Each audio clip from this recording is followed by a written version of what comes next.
Morning, Arsene. Of course, Liverpool on Sunday. How's the mood in the squad been this week? Well, the mood is determined and focused, and in a preparing mode for our next game. 3 days to go, of course, still. But what's your early team news? The early team news is that Koscielny is back available for selection, and that Sanchez has worked very hard to be back again, and he is available as well. How's Alexis looked in training? He works very hard, very focused, and gives absolutely everything. He loves so much to play, you know, that it's always difficult to stop him. But he looks ready. He has not played for a long time, so I will have to decide what I do with him, but he's ready to play.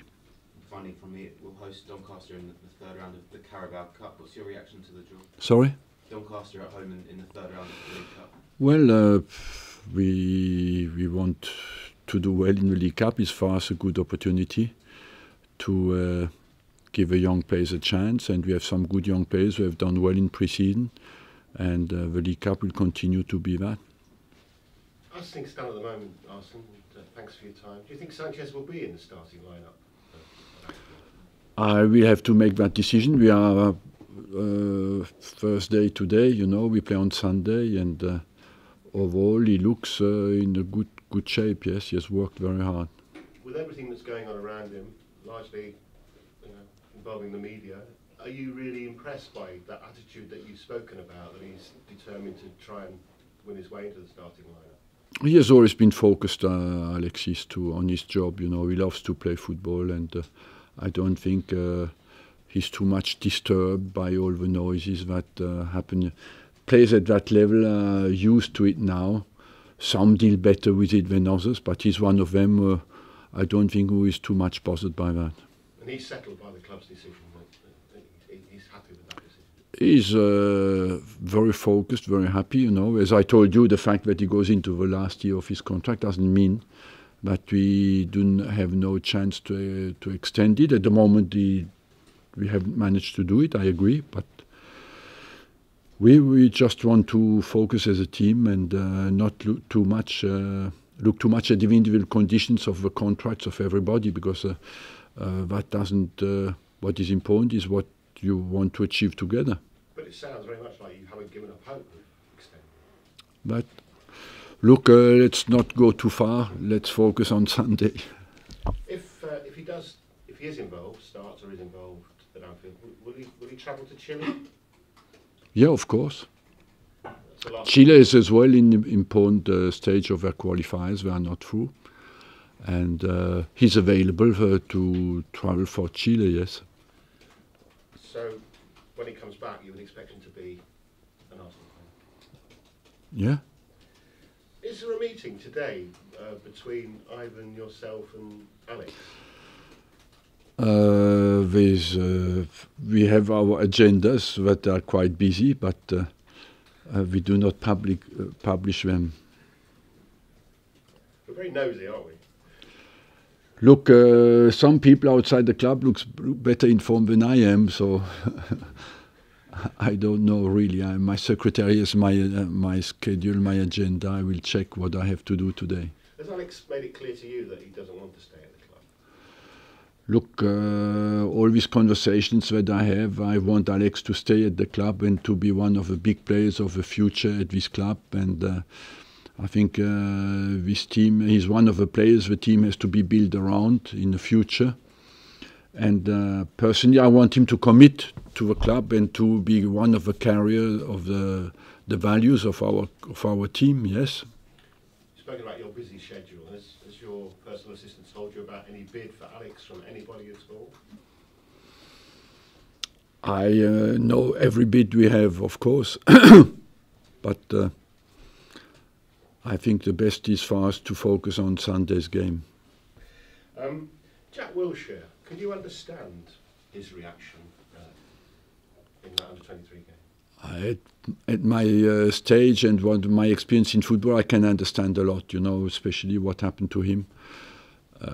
ideally should not have responded at all, but when you have gone through what he has gone through, you can see that with bad tackles it was a human reaction, and I think at the moment as well he's on working very, very hard to come back after his fracture, you know, so overall another setback for him would be terrible, and I think it was a bad tackle. Has that commitment that he's showing changed your view about his future? You know how much I love Jack and his talent, and I started him at the age of 17. But today in the football world, you need to consistent presence, and what is at stake for Jack is not his quality, not his talent, not his determination.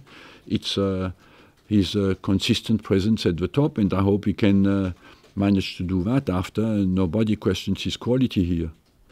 Do you expect to lose Mustafi before the end of the transfer window? No, I don't expect. It's difficult for me to speak about any individual cases, you know, because the transfer market in the final, we are now in the final 7 days of the transfer market, and it's always very difficult to predict what will happen there, and you have to make quick and sharp decisions, and you cannot plan that and come out in a press conference with how you will respond to any solicitation. Thanks for your patience. I've got two more questions if I may, because I know you've got to move on. It's Liverpool, obviously, on Sunday, and they've got a problem, a really big problem with one of their star players, Coutinho. Silly money being offered. He wants to go. He's in a different situation to Sanchez in that he's put in a transfer request. How do you handle it, just generally speaking, how do you handle the situation right now?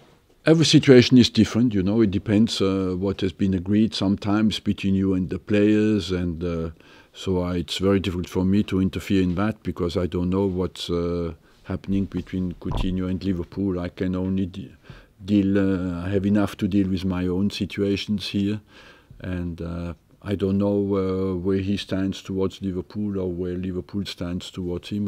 It's difficult to say. I'm not even sure that Barcelona is in for him. I don't know. But if generally speaking, the player is that determined to leave, is it difficult to keep him? It's always difficult because you want your players to be happy, yes, but the players have as well contracts, and but in general you want the players to stay with their club when they have contracts, but every situation is different, and you have to know really internally what's going on.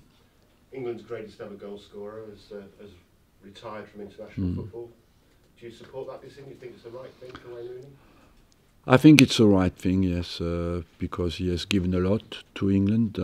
He's one of the last of a great generation, you know, who had the bad luck maybe not to win the World Cup, for example, but it doesn't take away that he has been a great contribution for England, and what he has done is absolutely remarkable. And I believe that he's at the stage of his career where he has to focus on the club if you want to play regularly, and it's the right decision. Thank you. Next time, no transfer talk. Yeah, thank you. With the silly transfer fees that have been going around this summer, I mean, how much harder has that made it for you to keep hold of Alexis Sanchez? Because you must be worried that you're going to get a phone call from someone saying, all right, I'll give you 100 or 150 million for him. You know, I had to deal many times in my life with big departures, big players, and I always focus more on the team and to deal with all the rest. No matter what is important, is Arsenal and the team.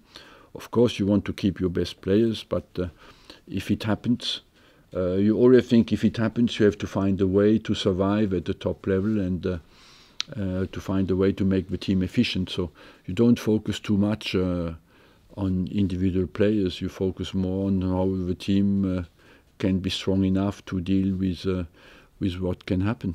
I can also ask you this from people in my office. So, if Oxlade-Chamberlain was to go, would you send him to Chelsea because they're the ones that have been linked with him? I want to keep my best players. I just told you, and so I have only one target: is to keep everybody on board. I think we invested a lot of time and confidence and money in players like Alex Chamberlain that we bought at a very young age. And for me, they have a responsibility for the future of this club, because Alex Chamberlain will be one of the big English players in the coming years. And I personally am highly determined to keep him here at the club, and I hope he will commit. Liverpool, Chelsea, Spurs, Man City, yourselves have all dropped points in the opening couple of games. What does that tell you about how the Premier League title race is going to be this season?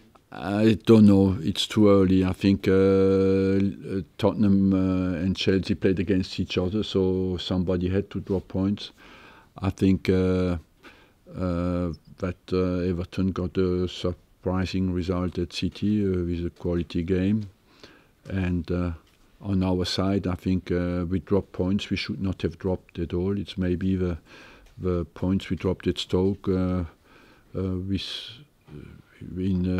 all the history years that we should have have dropped, at 77% possession and a huge number of goal chances, and overall it's too early to come to any conclusion.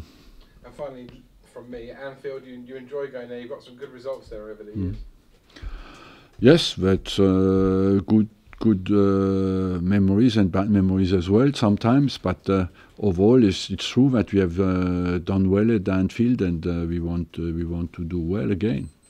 Overall, how happy are you with the strength of the squad? You know, as you say, you've got. I'm happy with the strength of the squad. I'm completely happy with the strength of the squad, and I have said many times, you know, I have even too many players in our squad who are. Some of them will have no chance to compete for places because we have too many. Too much competition for places is not good as well, because the players have no chance to play. And on the other hand, one of the values of this club is to give a chance to young players who deserve it. And if you have too many players of confirmed status, you are in a difficult position to give a chance to young players. And we have the luck to have 3-4 players who have top quality and deserve a chance. In terms of then the final 7 days, do you see people going rather than arriving, or are you still in the market? Both will happen, can happen, you know. It depends how many players will go to see if we can bring one. You're on alert in the last 7 days, and everybody gets agitated, and the phones ring more often than before, and sometimes you have to share the work in the final day of because you have some cases going out, some coming in, and the last 2 days are always very hectic. Are you agitated at all then, in terms of phones ringing? No, I'm focused this morning on a training session, because that's what can help us to win the game on Sunday. One other thought, just following on from what Jurgen Klopp said yesterday, in terms of qualifying for the Champions League, how much more easy does it make it if a club is in the Champions League to a club which isn't in the Champions League in terms of... I don't know how much, in my case, I don't know, because it's the first time we are in the Europa League. And so overall, I don't think, I believe that nowadays in England, the Premier League has taken over the Champions League in kind of preparation, because you feel that the games in the Premier League are more difficult than the Champions League group stage qualifying. I don't speak after the group stage, but for many times it happens to you that when you go to smaller teams, that you rest some players because you know on Saturday you have a big Premier League game. So I would say on that front, the Premier League has taken over the Champions League group stage. Arsene, earlier in the summer there was a lot of speculation linking Arsenal with Thomas Lemar at Monaco. Is that deal dead now? Do you think it's impossible? It's dead because Monaco, I think, has closed the door definitely, and because they are still on cases like Mbappé, Fabinho. They lost already Mendy, Bernardo Silva, and Bakayoko. So Monaco is at the stage where they have closed the door. How much of a frustration is that for you? Well, we can, as I told you, we have the numbers, we have the quality, you know, to deal with that. You mentioned Mbappe as well. I mean, there's talk about 138 million plus a player to 180. 180. When you think that 2 years ago you nearly got him... That's a speed limit. When you think that 2 years ago you nearly got him for nothing, how do you reflect on how that's gone? That shows you how quickly it goes up and down in life. But you know, it becomes at the moment abstraction. You do not. It's just a number. It's very difficult to imagine nowadays. We have moved last year for the first time over 100, and we just 1 year later over 200. Will that go on? I don't know, but it looks like it doubles every week, every year now on the transfer market, and it looks to me to reach a stage where it's very difficult to predict where it will go. Nobody really knows in our job.